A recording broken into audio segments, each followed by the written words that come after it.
If you want to live in an HDB that faces the ocean in a mature estate and relatively close to the city center, the upcoming Bayshore BTO might be perfect for you. I visited the HDB Hub to visit the Bayshore exhibition and see what's the hype about this upcoming housing estate.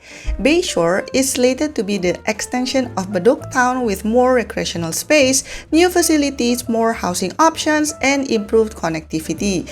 It will also be supported by two upcoming MRT stations, Bayshore Station and Bedok South Station.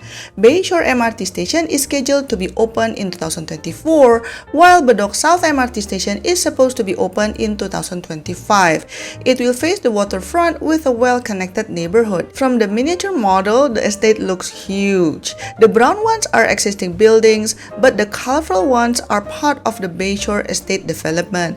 The government will gradually offer around 7,000 public housing units, and some of them will even face the ocean and East Coast Park. As you can see, there will still be a lot of greenery as the government wants to encourage active and healthy living. You can't really see it clearly from the miniature, but in the middle, there will be a transit corridor where this section of Bayshore Drive will have bus-only lanes, dedicated cycling paths, and sheltered pavements on both sides. There will also be a 3-hectare central park with open lawns for residents to enjoy. And you'll also be within walking distance to East Coast Park. How cool is that? The first two BTO projects in the Bayshore Estate will be located in the east. So as you can see, there will be a limited number of flats that have an ocean view. The rest will be city views. These projects will have around 1,400 units of 2-room flexi to 4-room flats, and the balance of roughly 5,600 units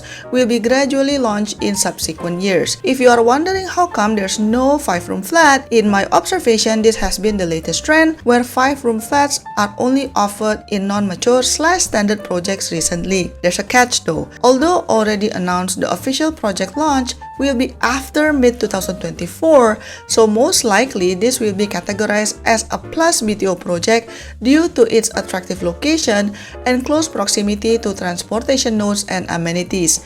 This means that it will be subjected to a 10-year MOP, one of the buyers must be a Singaporean, some grants clawback upon resale, cannot rent out the whole flat even after MOP, and you can only rent out rooms. Income ceiling will also be applicable for the future buyers and all of that fun stuff. So far, the government has not shared the price indication of these flats, but previously they said that the intention of the new plus prime standard classification is so that BTO flats will be more affordable. So it will be interesting to see whether that comes to fruition.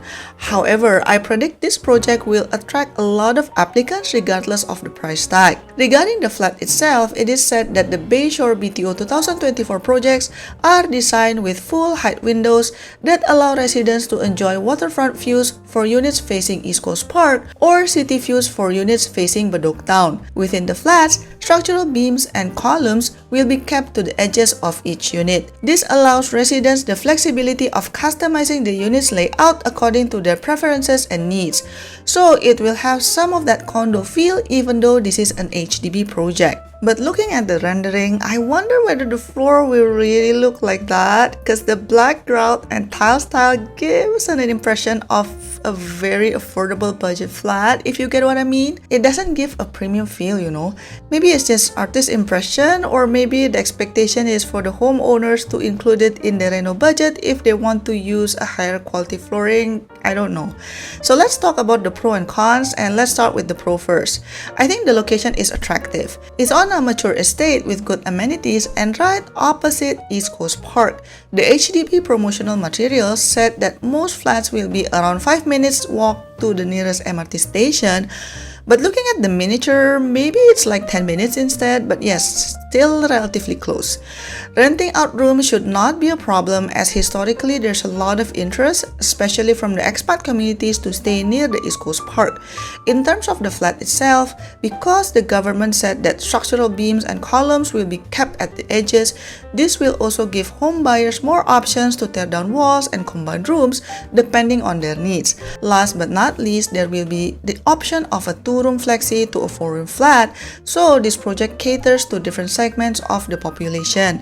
Now let's talk about the cons. I think the obvious downside is that these two BTO projects most likely will be marked as a plus project, which comes with a lot of restrictions. For example, the MOP will be 10 years instead of 5.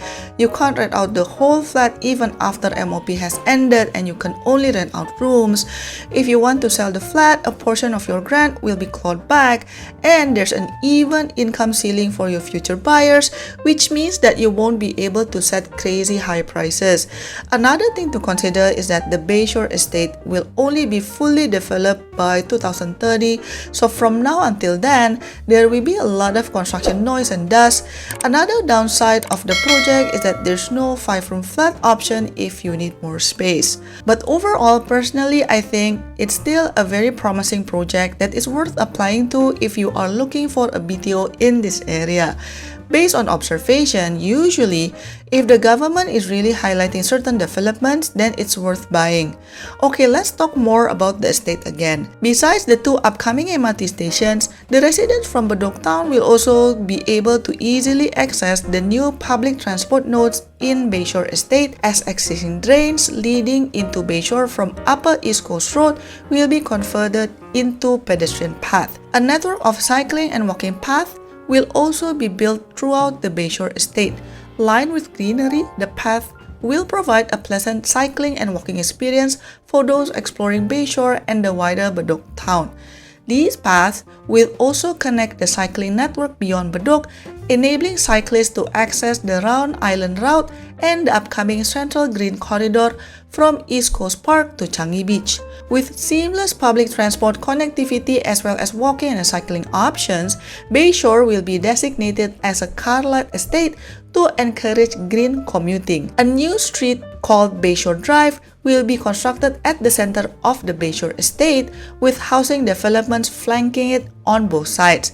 Planned to function as the main thoroughfare of the estate, Bayshore Drive will be lined with a variety of amenities such as shops, eateries, supermarkets, and medical health facilities.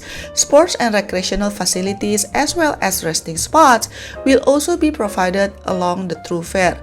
Together, this will transform the street into an active community spine where residents can live, play, and bond. Along Bayshore Drive, a 400-meter section will be designated as a bus-only corridor with footpaths, dedicated cycling paths, and wider sheltered pavements along both sides to facilitate a safer and a more seamless commuting experience.